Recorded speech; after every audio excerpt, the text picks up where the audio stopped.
17 अक्टूबर को होने जा रहा है शपथ ग्रहण समारोह नई सरकार का। नायब सिंह सैनी सरकार का शपथ ग्रहण होगा 17 अक्टूबर को पंचकुला में सुबह 10 बजे शपथ ग्रहण समारोह रखा गया है। पंचकुला के दशहरा ग्राउंड में शपथ ग्रहण समारोह होगा। शपथ ग्रहण में प्रधानमंत्री मोदी भी शामिल होंगे। बीजेपी शासित राज्यों के मुख्यमंत्री भी इस शपथ ग्रहण में शामिल होंगे। दूसरी बार हरियाणा के सीएम बनेंगे नायब सिंह सैनी। उन्हीं की अगुवाई में ही चुनाव लड़ा गया और अब एक बार फिर से कुर्सी संभालेंगे मुख्यमंत्री के तौर पर। मोटे रूप से फाइनल है कि 17 तारीख को प्रधानमंत्री जी का नोट हमको मिल गया है, तो 17 तारीख को पंचकुला में और मुख्यमंत्री जी और अन्य जो मंत्रिमंडल के साथी हैं उन सब का शपथ ग्रहण समारोह।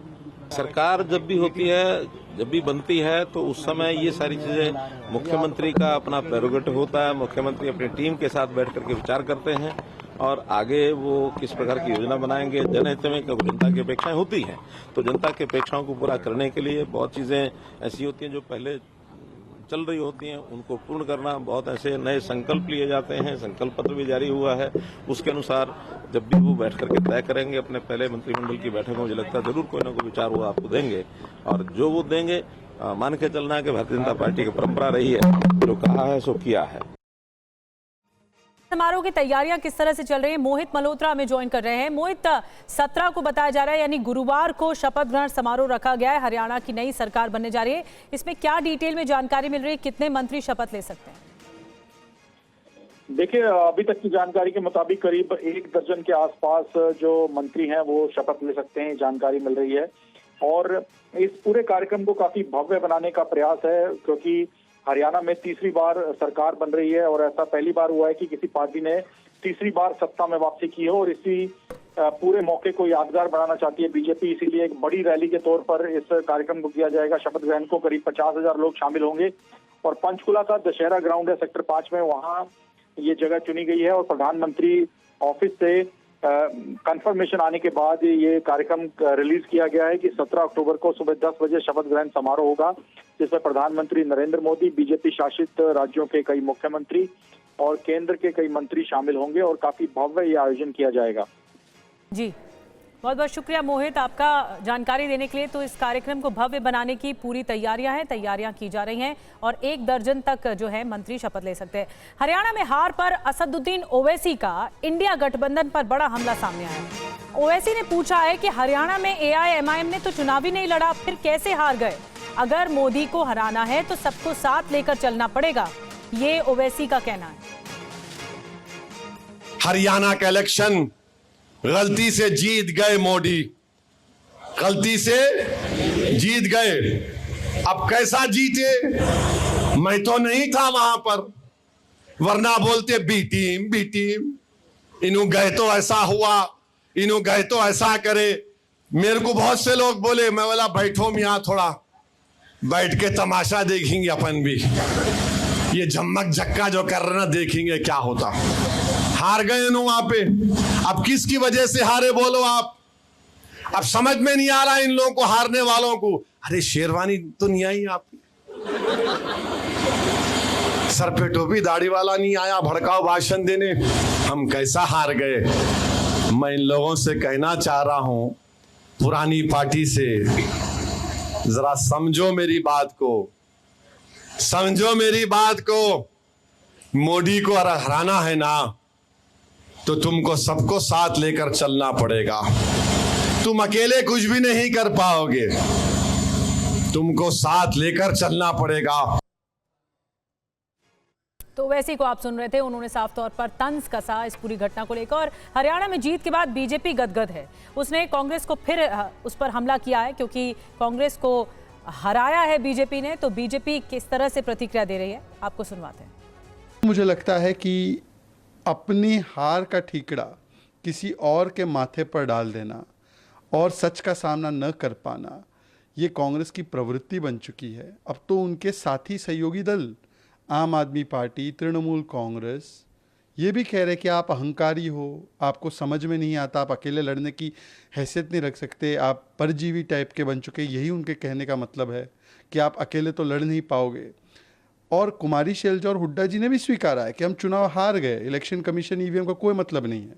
पर फिर भी कांग्रेस पार्टी केवल 2-3 लोगों को बचाने के लिए, राहुल गांधी, केसी वेणुगोपाल, जिन पर कई सारे सवाल उठे, उसको बचाने के लिए ये सब ड्रामा कर रही है। और ये दिखाता है कि एक व्यक्ति के विरोध में उतरते उतरते कांग्रेस पार्टी किस प्रकार से देश की लोकतांत्रिक संस्थाओं पर भी सवाल उठाती है, परिवार तंत्र को लोकतंत्र के ऊपर रखती है।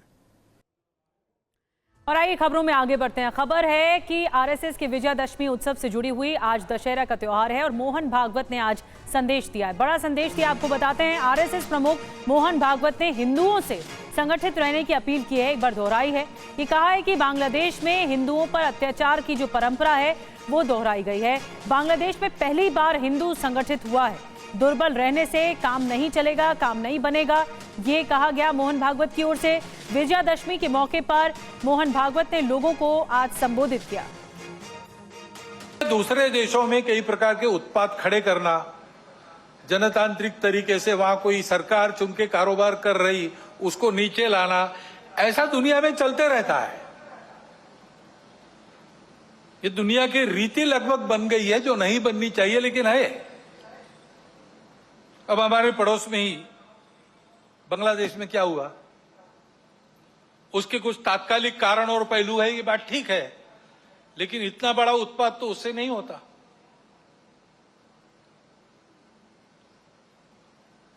वो कारण, उनकी चर्चा, जिनका विषय है वो करें, परंतु दो बातें ध्यान में आती है। पहली बात है कि उस उत्पाद के कारण वहां के हिंदू समाज पर जो अत्याचार बार बार होते हैं, उस परंपरा को फिर से दोहराया गया।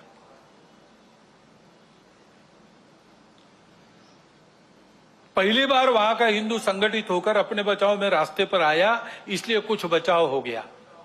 कहीं कोई गड़बड़ हो, दुर्बलों पर अपना गुस्सा निकालने की ये जो कट्टरपन की प्रवृत्ति है, वो प्रवृत्ति जब तक वहां विद्यमान है, तब तक वहां की हिंदू क्या, वहां के सभी अल्पसंख्यक, उनके सर पे खतरे की तलवार लटकी रहेंगी। उनको आवश्यकता है मदद की। विश्व भर के हिंदुओं की, भारत के सरकार की सहायता उनको मिले, ये उनकी आवश्यकता है। परंतु इससे ये ध्यान में आता है, और ये ध्यान में आना चाहिए, हिंदू समाज के भी ध्यान में आना चाहिए कि दुर्बल रहना अपराध है। हम अगर दुर्बल है, असंगठित है, तो उसका मतलब हम अत्याचार को निमंत्रण दे रहे हैं। और मोहन भागवत ने युद्ध को लेकर भी बड़ी बात की। उन्होंने कहा कि दुनिया में युद्ध का तरीका बदला है, भारत आगे बढ़ रहा है, कुछ शक्तियां भारत को कमजोर कर रही हैं और आरजीकर की घटना बहुत लज्जित करने वाली है, ये भी उन्होंने बात का जिक्र किया। और सभी लोग पर्व त्योहार मिलकर मनाएं, ये भी अपील की गई मोहन भागवत की ओर से। पहले जैसा आपस में युद्ध करना अब आसान नहीं है। अब युद्ध इस प्रकार से होता है, इसको मंत्र विप्लव कहते हैं अपने परंपरा में। ऐसा मंत्र विप्लव चल रहा है, और ऐसी भ्रम की स्थिति में उनको देश के अंदर भी कभी बार साथी मिल जाते हैं, जाने अनजाने। प्रजातांत्रिक देश है अपना, अनेक दल रहेंगे, उनकी स्पर्धा चलेगी, ये प्रजातंत्र की पद्धति है। लेकिन समाज में ये अलगाव, टकराव, देश की एकता, एकात्मता, देश के वैभव संपन्न होने के प्रयास से बड़े बन गए, अथवा दलों के स्वार्थ समाज की सद्भावना और राष्ट्र की एकात्मता को गौण बनाकर चलाए गए, तो फिर किसी एक का पक्ष लेके उनके पीछे खड़ा रहना, खुद मैदान में नहीं आना, अल्टरनेट पॉलिटिक्स ऐसा कहते हैं, पर्यायी राजनीति, उसके आड़ में अपना ये एजेंडा और ये पद्धतियां चलाती है। एक द्रौपदी के वस्त्र को हाथ लगा, महाभारत हो गया। एक सीता का हरण हो गया, रामायण हो गया। यहां पर कैसी घटनाएं घट रही है।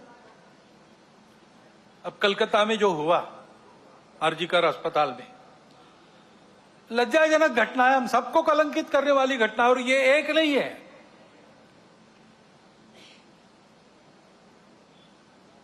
घटनाएं होती है, उसका नियंत्रण वगैरह करना जैसे वहां खड़े हो गए समाज के सब लोग डॉक्टर लोगों के साथ, घटना होने ही नहीं देना, इसलिए चौकन्ना रहना चाहिए। पर्व त्योहार सबके होने चाहिए। ये विषमता इतनी विचित्र हो गई कि हमने अपने संतों को, देवों को, सबको बांट लिया। वाल्मीकि जयंती वाल्मीकि बस्ती में ही क्यों हो? वाल्मीकि ने रामायण तो पूरे हिंदू समाज के लिए लिखा, तो भगवान वाल्मीकि की जयंती सब मिलके मनाए, भगवान रविदास की जयंती सब मिलके मनाए, सारे पर्व त्योहार मिलके पूरा हिंदू समाज करे, सहभागी हो, बाहर से सहभागी हो, अंदर जाकर सहभागी हो। ये सहभागिता चाहिए। और समाज के श्रद्धा के या उपयोग के जो केंद्र होते हैं, मंदिर है, पानी है, स्मशान है, वो सबके लिए खुले चाहिए, ऐसा वातावरण चाहिए। और अपने संबोधन से पहले आरएसएस प्रमुख मोहन भागवत ने नागपुर में संघ मुख्यालय में शस्त्र पूजा भी की। स्थापना के बाद से ही हर साल विजयादशमी के मौके पर संघ मुख्यालय में इस तरह का कार्यक्रम आयोजित होता है और प्रदक्षिणा कार्यक्रम होता है ये, और संघ प्रमुख का संबोधन होता है। 1925 में विजयादशमी के दिन ही डॉक्टर हेडगेवार ने इसकी शुरुआत की थी। आज ही के इस कार्यक्रम में पूर्व इसरो चीफ के राधाकृष्णन, केंद्रीय मंत्री नितिन गडकरी, महाराष्ट्र के डिप्टी मुख्यमंत्री, डिप्टी सीएम देवेंद्र फडणवीस भी मौजूद रहे और संघ आज के दिन से अपने 100वें वर्ष प्रवेश कर भी रहा है। और अब बात करते हैं कि पश्चिम बंगाल के दार्जिलिंग से तस्वीरें सामने आई हैं, शौर्य की तस्वीरें। यहाँ विजयदशमी के अवसर पर रक्षा मंत्री राजनाथ सिंह ने जवानों के साथ शस्त्र पूजा की है और दुश्मनों को कड़ा संदेश दिया है। तस्वीरें आपको दिखा रहे हैं दार्जिलिंग की, ये 4 तस्वीरें देखिए, जिसमें पहली तस्वीर में रक्षा मंत्री राजनाथ सिंह विजयादशमी पर शस्त्र पूजन कर रहे हैं। दूसरी तस्वीर में आप देख रहे हैं जवानों को शौर्य तिलक लगाने की तस्वीरें हैं राजनाथ सिंह की। तीसरी तस्वीर जो हमने आपको दिखाई, उसमें सेना के आर्म्ड व्हीकल के साथ रक्षा मंत्री सामने आए। देखिए जवानों को तिलक लगाते हुए रक्षा मंत्री। और कुछ और तस्वीरें भी सामने आई हैं जिसमें ड्रोन और कुछ आधुनिक हथियार रखे हुए हैं। देखिए सब हथियारों को, जो बड़ी बड़ी गाड़ियां हैं, सैन्य गाड़ियां हैं, उनकी पूजा कर रहे हैं, उन पर फूलों की बारिश कर रहे हैं रक्षा मंत्री राजनाथ सिंह। तो मौका भी खास है, विजयदशमी का मौका है, शस्त्र पूजा करते हैं, जवानों से मुलाकात कर रहे हैं, उन्हें तिलक लगा रहे हैं। जवानों को तिलक लगाते हुए रक्षा मंत्री की तस्वीरें हैं। कई तस्वीरें और सामने आई जिसमें जो आधुनिक हथियार हैं उन पर, जैसे देखिए आप ये देख रहे हैं, इन हथियारों की पूजा करते हुए, आधुनिक हथियारों की पूजा करते हुए स्वास्तिक बनाया जा रहा है राजनाथ सिंह की ओर से। और शस्त्र पूजा के बाद रक्षा मंत्री ने कहा है कि शस्त्र पूजा का मतलब है जरूरत पड़ने पर पूरी ताकत से हथियारों का इस्तेमाल करना। जिसने संप्रभुता को चुनौती दी उसे जवाब दिया।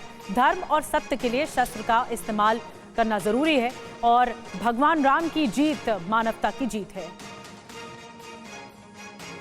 साथियों, हम सब जानते हैं कि आज का पर्व बुराई और अच्छाई विजय का प्रतीक है। आज ही के दिन भगवान राम ने रावण का वध किया था। भगवान राम ने बुराई के प्रतीक रावण पर जब विजय हासिल की थी तो वह विजय राम ने सिर्फ अपने लिए हासिल नहीं की थी, राम ने वह लड़ाई पूरी मानवता के लिए लड़ी थी। हमने आज तक किसी भी देश पर आक्रमण नहीं किया है क्योंकि हमारे मन में किसी भी देश के लिए कभी भी कोई बैर का भाव नहीं रहा है। हमने तो किसी भी देश के साथ केवल तब युद्ध किया है जब उसने हमारी अखंडता और संप्रभुता का अपमान किया है, जब उसने धर्म, सत्य और मानवीय मूल्यों के खिलाफ जंग छेड़ी है। साथियों, किसी भी वस्तु की पूजा करने का यह स्पष्ट संकेत होता है कि जरूरत पड़ने पर उसका पूरी ताकत के साथ प्रयोग किया जाएगा। हरिद्वार जेल से हैरान करने वाली खबर आपको बता रहे हैं। रामलीला के दौरान, रामलीला चल रही थी और इसके दौरान 2 कैदी इस बात का फायदा उठाकर जेल से भाग गए। कैदी ही परफॉर्म कर रहे थे, कैदी ही दर्शक थे। दर्शक बनकर बैठे 2 कैदी फरार हो गए। रामलीला के लिए लगाई गई सीढ़ी से भागे। जेल में हड़कंप मच गया है। कैदियों की अब तलाश की जा रही।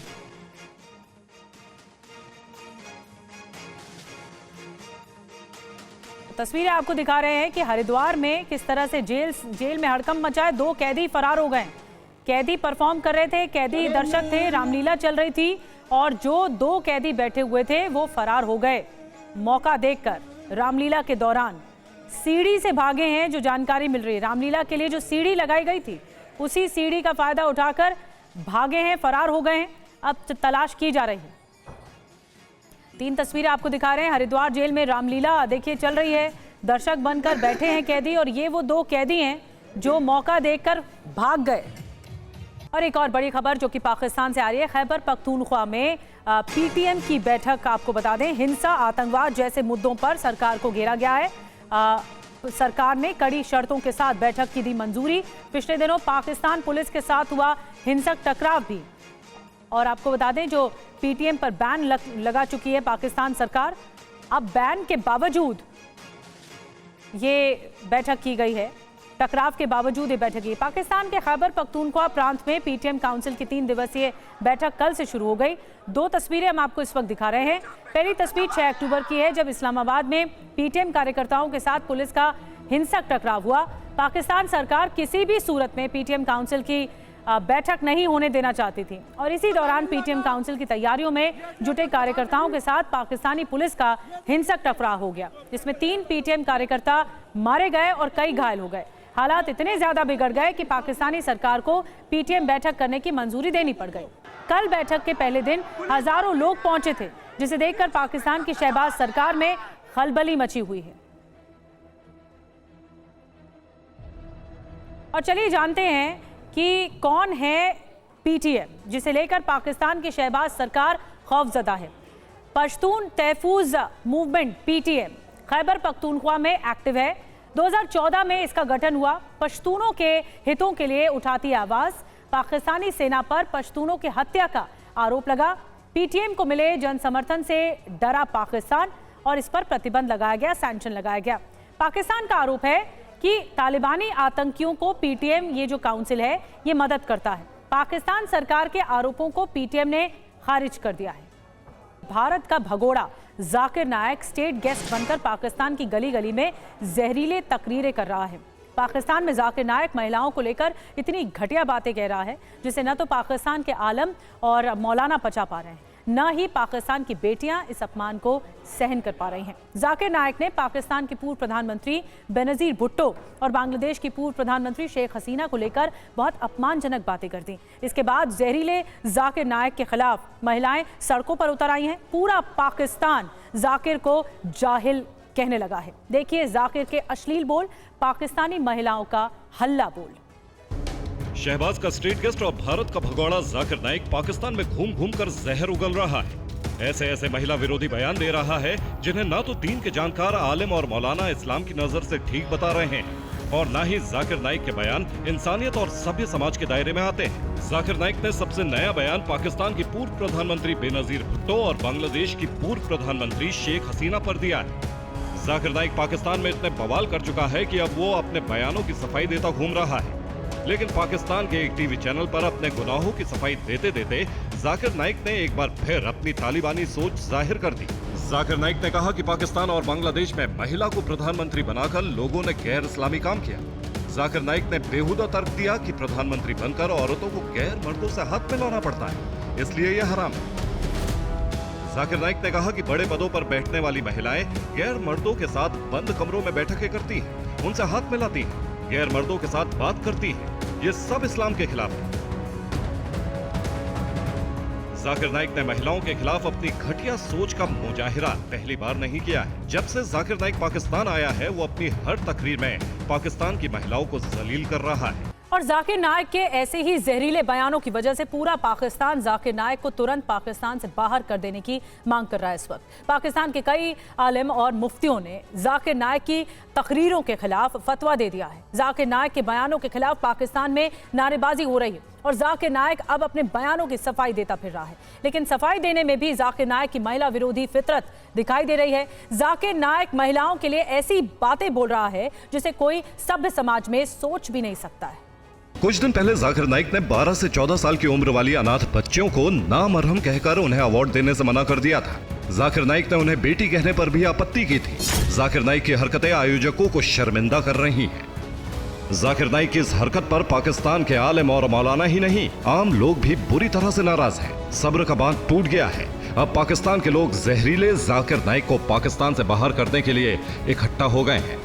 जब यतीम बच्चियों को नामहरम कहकर मंच छोड़ने वाला जाकिर नाइक बार बार अपनी इस हरकत को जायज ठहरा रहा है। जाकिर की सफाई भी उसकी हरकत की तरह घिनौनी है। उसने 13 साल 14 साल की बच्चियों को नामहरम और बालिग बता दिया। हद तो ये कि इन यतीम बच्चियों को बेटी कहना भी उसे बुरा लग गया।